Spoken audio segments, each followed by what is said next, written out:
추한 자들로 거룩하게 하시며 또 가장 미련한 사람들로 지혜롭게 하시는 놀라운 은혜를 생각하며 이 아침에도 성전에 모여 찬송과 영광을 주께 돌립니다. 하나님 아버지, 약하고 추하고 게으른 저희들이지만 주의 은혜에 붙들림을 받아 주님 앞에 강건하게 서게 하셨사오며 또 주의 의를 힘입어 오늘도 주님 앞에 나와 찬송 부르게 하셨사오니 감사하고 감사합니다. 이제 한 사람 한 사람 개별적으로 만나주시고 하늘로부터 주신 큰 은혜로 채워주시옵소서. 주님께 거룩한 뜻이 있고 섭리가 있고 또한 온전한 경륜이 있는 줄로 믿습니다. 우리는 아무것도 모르고 여기까지 살아왔사오나 이제 남은 길 바로 인도하여 주시옵소서. 다시 쓰러질 일 없게 하옵시고 곁길로 가는 일 없게 하옵시며 후회할 일을 거듭하지 않도록 도와주옵시며 항상 우리의 언행 심사를 주장하여 주시사 우리의 생각과 우리의 기분까지도 주님의 뜻과 같아질 수 있도록 인도하여 주옵시되 주께서 기뻐하시는 바를 기뻐하며 성령을 따라 기뻐하며 주의 말씀을 따라 행할 수 있는 온전한 우리의 믿음 생활이 되게 하여 주시옵소서. 한 시간 한 시간 주 앞에 나와 기도하고 말씀을 묵상하는 가운데 내 안에 그리스도의 은혜가 충만하여서 세상 가운데 사나 세상 사람들과 구별된 거룩함과 진실함과 성결함과 덕스러움이 우리에게서 나타나 보여지게 하사 우리로 인하여 많은 사람들에게 신령한 감화와 감동과 선한 영향력을 끼치며 오늘을 살고 내일을 살아갈 수 있도록 주여 은혜를 더하여 주시옵소서.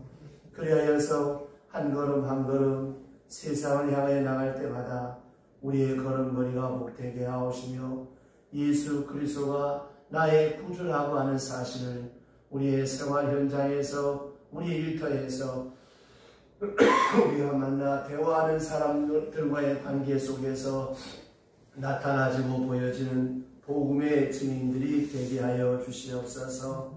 때로 하나님 아버지 여러가지 어려운 일을 당하고 또 걱정할 일들도 많겠습니다마는 그것으로 인하여서 우리의 믿음이 흔들리지 않게 하옵시고 합동하여 선을 이루시고 복되게 하시는 하나님의 역사를 바라보면서 그 모든 사건, 그 모든 일 하나하나를 통하여 하나님께 영광 돌릴 수 있는 믿음의 사람이 되게 하여 주시옵소서. 선을 행하되 낙심하지 말지니 피곤치 아니하면 거두리라 약속하신 말씀대로 우리가 말씀을 따라 순종하며 주의 가바와 감동을 따라 의를 이루려고 할 때 방해도 많고 장애물도 많겠습니다마는 이것을 넉넉히 극복하여서 주의 거룩한 뜻을 이루어 나아갈 수 있는 믿음의 사람들이 다 되게 하여 주시옵소서. 이 아침에도 주의 성령께서 우리 가운데 친히 운행하시고 임재하시길 원하옵고 예수님의 이름으로 기도드리옵나이다. 아멘. 하나님의 말씀 계속해서 갈라디아서 3장 1절로부터 9절 말씀 보겠습니다.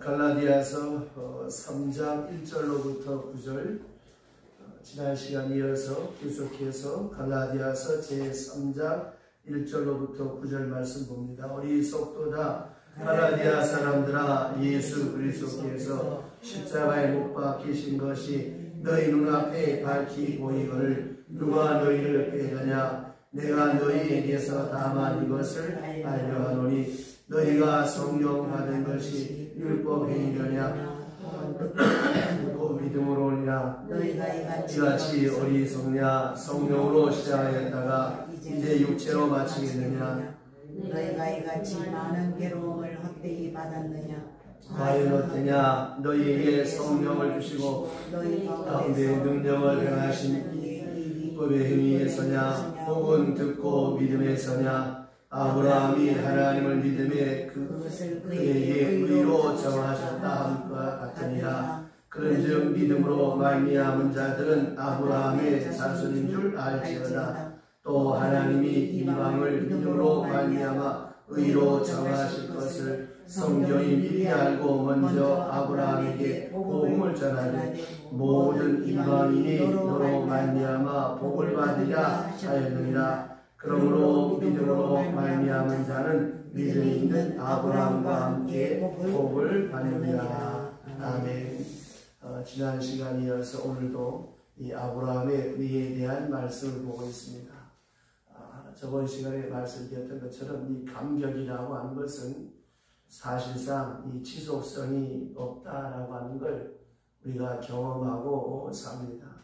때로 우리가 굉장한 감격, 굉장한 기쁨, 또 굉장한 충격 이런 것을 가만히 보면 그 당시는 내가 이대로 한평생 살다가 죽어도 원이 없다라고 이렇게 생각하지만 사실은 그렇지 못하고 시간이 흐르면서 이 감격이 희석되어지고 점점 사라져가는 것이 우리 인간의 모습입니다.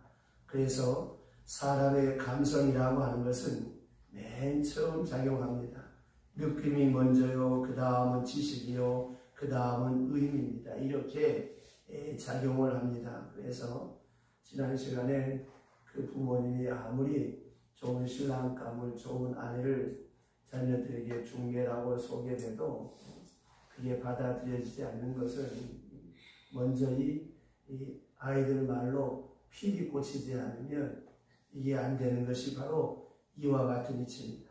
그러니까 항상 사람은 이 필, 이 감정이 맨 먼저 작용하고 느낌이 작용하고 지식이요, 그 다음에 의미가 이렇게 작용합니다. 그러나 중요한 것은 이 큰 충격은 바로 이 감격입니다. 이 감격은 굉장하지만 지속성이 없다고 하는 거예요. 그래서 그렇게 부모가 말리고 안 된다 그래도 결혼을 했는데 그 뜨겁게 사랑하고 결혼한 그 열정을 가지고 한평생 그대로 살 것 같아도 그게 그렇게 오래 가지 못하는 것을 우리가 보게 되어집니다.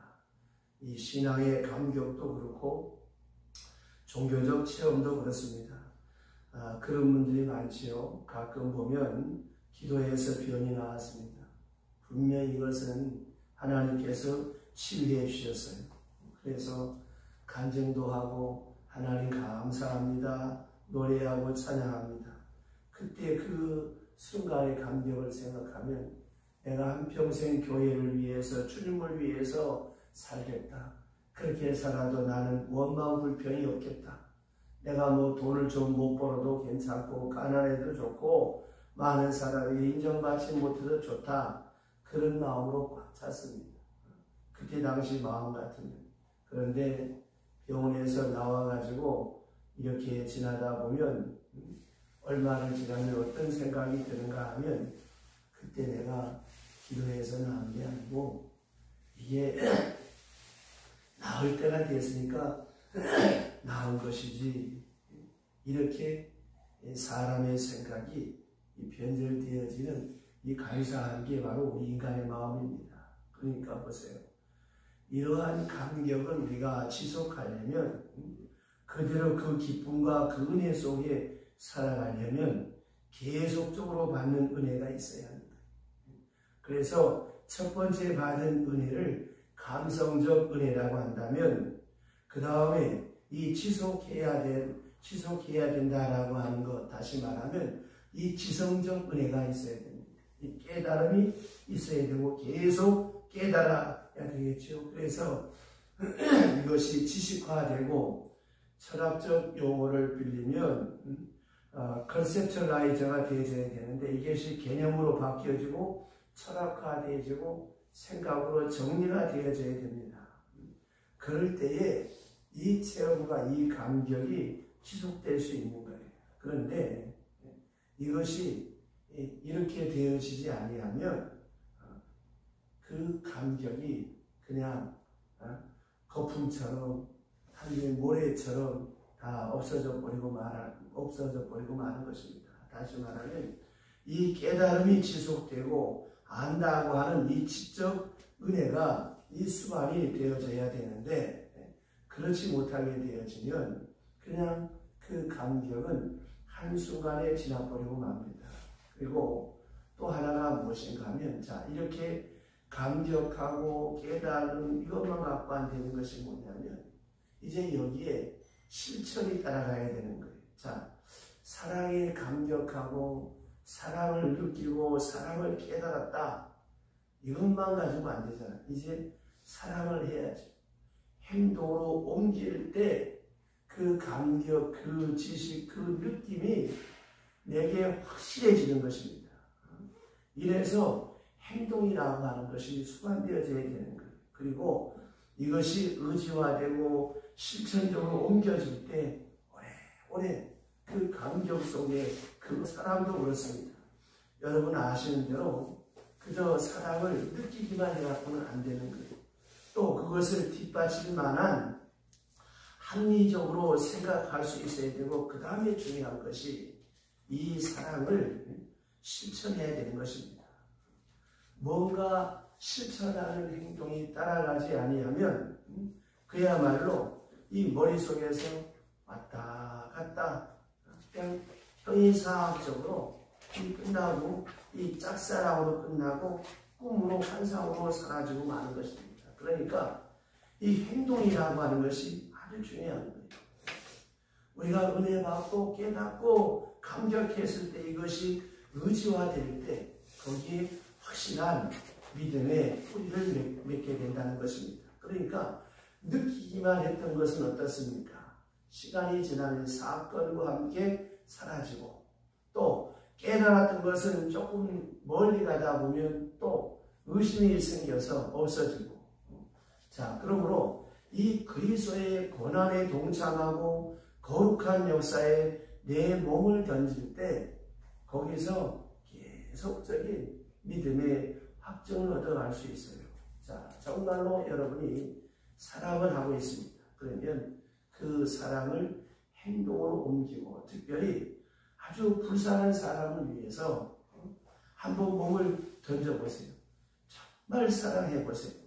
그러면 거기서 남들이 느끼지 못하는 특별한 것을 느낄 수가 있습니다. 이거는 체험해 본 사람만이 아는 거예요. 그러니까 이거는 말로 효용할 수가 없는 것입니다. 그러니까 내게 깨달음이 있고 찔림이 있고 감격이 있어도 이것을 지식화하고 철학하고 행동하게 되어지지 아니하면 그냥 머릿속에서 맴돌다가 끝나버리고 마는 거예요. 그래서 말입니다. 이 믿음 생활에는 항상 믿는 것만큼 행동하게 되어져 있는 거예요. 자, 늘 제가 말씀드립니다만 이 물이 참 좋은 물이다. 이게 믿어지면 제가 먹게 되는 거예요. 자, 행함으로 먹는 것입니까? 믿음으로 먹는 것입니까? 믿기 때문에 행합니다. 하나님을 믿는다라고 하는 말이 무엇입니까? 하나님의 살아계심을 내가 의식적으로, 지식적으로, 철학적으로, 행동적으로 믿고 깨닫고 확증하는 거예요. 그럴 때 우리는 사람을 의식하지 않는 거예요. 또 세상을 의식하지 않고 언제나 하나님 면전에서 보이지 않는 하나님을 보이는 하나님으로 믿고 살아가는 이것이 바로 그리스도인의 생활입니다. 그런데 이것이 없어요. 그러니까 어떻게 되겠습니까? 학습교육밖에 안 돼요. 평생 예수를 믿어도 한번 짜릿한 감격이 없고 눈물겨운 감격이 없는 이유가 무엇이냐? 그 믿음의 그 깨달음에 행함이 없기 때문이라는 것입니다. 그러니까 사랑의 행동, 그 속에 정말 사랑을 하나님의 기쁨을 얻을 수가 있는 것입니다. 자, 이제 오늘 본문으로 돌아가서 이 갈라디아서 3장 1절로부터 9절에 보게 되어지면 이 갈라디아 교인들이 말입니다. 분명히 십자가의 은혜를 경험했어요. 또 감격했습니다. 성경을 통해서 깨달았습니다. 그런데 어느 시간에 점점 믿음이 약해지기 시작했어요. 다시 말하면 신앙을 뒷받칠 만한 행동이 없었다는 것입니다. 그래서 이 신학화하는 과정이 중단되니까 어떻게 되겠습니까? 믿음이 점점 사라져가기 시작하는 거예요. 그래서 오늘 사도 바울이 오늘 본문에 이런 사람들을 위하여 주는 귀한 말씀입니다. 자, 믿음.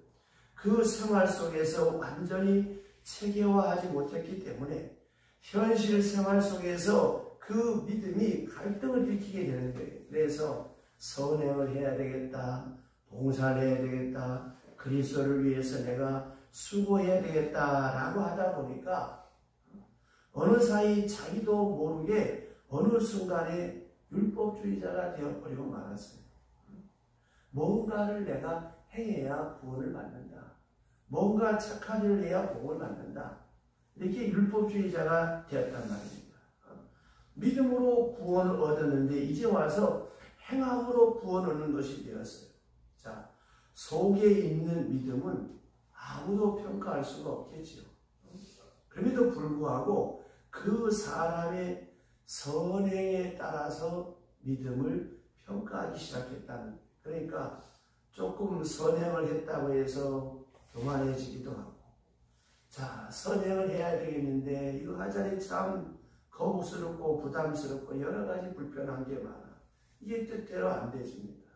그러면 이제 약하게 되어지고 이걸 행하지 못하니까 어떻게 되겠습니까? 자꾸 주눅이 들고 절망하게 되고 이 복잡한 문제에 빠지게 되겠지요. 그러니까 율법주의자들은 여기서 당장 시험을 걸게 되는 거예요. 그래서 할례 중심적인 신앙이 되어야 한다. 의식적인 신앙이 되어져야 한다. 율법주의에서 떠나서는 안 된다. 이런 시험에 빠지게 됐단 말입니다. 그래서 오늘 본문의 사도 바울은 보세요. 어리석도다 갈라디아 사람들아 3장 1절에 이렇게 시작하잖아요. 이렇게 휘청거리는 사람들. 모처럼 믿음으로 시작했다가 그 믿음이 흔들리고 있는 사람들에게 경고하는 말씀이고 책망하는 말씀입니다. 어리석은 갈라디아 사람들아 이렇게 책망하는. 그래서 오늘 주신 말씀을 자세히 보시면 1절로부터 5절까지는 바울의 경험을 통해서 변증을 하고 6절로부터 9절에는 성서적 증거를 통해서 믿음을 깨닫게 하는 말씀입니다. 자, 먼저 전반부의 말씀 첫째가 뭐냐면 그리스도의 십자가에 대해서 말씀합니다. 보세요. 예수께서 십자가에 못 박히신 것이 너희 눈앞에 밝히 보이거늘 누가 너희를 꾀드냐.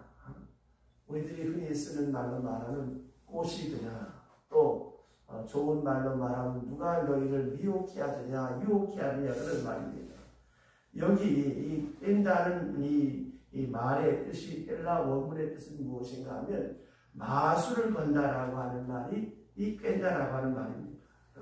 혹은 신들리게 한다라고 하는 그런 말이 뺀다라고 하는 헬라 원문의 말입니다. 그래서 위치드 그랍, 다시 말하면 무당이 사람의 혼을 빼는 것과 같은 그런 말이 깬다는 말이에요.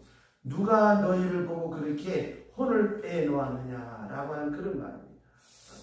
자, 십자가를 쳐다봐. 분명히 예수님이 우리 위해서 십자가에 돌아가신 것을 보지 않았느냐? 그 당시 사람들은 다 이 예수의 십자가 사건을 다 본 사람이 많거든요. 주님의 십자가. 이 주님의 십자가만 똑바로 쳐다보면 모든 문제가 해답이 되는데 어쩌다가 십자가 쳐다보는 그 생각이 세상으로 기울어져서 이렇게 시험에 빠졌느냐라고 하는 말씀입니다. 이 십자가에는 더블 이미지, 두 가지 이미지가 있어요. 첫째가 전에 말씀드렸던 것처럼 십자가를 쳐다볼 때 내가 얼마나 큰 죄인인가라고 하는 것을 알게 되어집니다. 십자가에 죽을 만큼 내가 죄인이야. 십자가에 죽어야 될 만큼 의인이란 말입니다. 그래서 칼 마르트는 이 사실에 대해서 알키메디안 메소드라고 했습니다. 무슨 말이냐? 여러분 중학교 다닐 때 아르키메데스의 원리를 여러분들이 아마 다 배웠을 것입니다. 목욕탕에 물을 가득히 받아놓고 내가 거기에 들어가면 어떻습니까? 내 부력만큼 그 물이 철철철철 넘치잖아요. 내 몸무게만큼. 얼마가 나갔느냐가 내 몸무게만큼 나갔다고 하는 거예요. 이게 바로 아르키메데스의 원리가 아니겠습니까? 그와 같이 예수께서 십자가에 돌아가셨다라고 하는 것은 뭘 말하느냐? 내가 저만큼 죄인이다라고 하는 것을 말해주는 거예요. 그래서 십자가를 쳐다보는 사람은 절대로 교만할 수가 없어요. 내가 얼마나 큰 죄인이라고 하는 것을 거기서 심판하는 것이 있었기 때문에 내가 얼마나 큰 죄인인가, 이게 바로 십자가입니다. 그래서 십자가를 쳐다보는 사람은 신앙이 절대로 흔들리지 않습니다. 어디서 잘못되는가? 왜 이렇게 기도를 많이 하는데 하나님이 나에게 복을 안 주실까? 나는 왜 예수 믿는데 뭐가 다 잘 안 될까? 나는 이렇게 남달리 열심히 봉사도 많이 하고 헌금도 많이 하는데 왜 나는 이렇게 자꾸 잘 안 될까? 이렇게 생각하기 시작하니까 이 문제가 되는 거예요. 내가 분명히 11조 바쳤는데 왜 장사가 안 될까? 왜 열심히 기도하는데 내 소원이 이루어지지 않을까? 또 내가 열심히 기도하는데 왜 병은 낫지 않고 죽어버리나? 이런 생각으로 자꾸 돌아가기 시작하면 이 믿음이 손그릇이 흔들리는, 이게 바로 기복사상입니다. 그 기복사상 뒤에는 뭐가 있을까요? 율법주의가 있는 거예요. 자, 생각해 보세요. 제가 어거스틴의 참여록을 자주 말씀드립니다만은 어거스틴의 고백이나 우리의 고백이나 똑같아요. 말하는 거, 생각하는 거, 행하는 거, 그 어느 것 하나 죄 아닌 것이 어디 있었습니까? 정말 여러분 생각해보면 우리에게 선한 것이 어디 있습니까? 그러면 내가 선해서 복을 받았나요? 내가 언제 의롭게 살아서 형통했던가요? 언제 내가 하나님 앞에 복받을 만한 사람으로 살았던 일이 있느냐 말입니다. 그럼 뭐예요? 아까 보는 찬송처럼 오직 하나님의 은혜뿐이죠.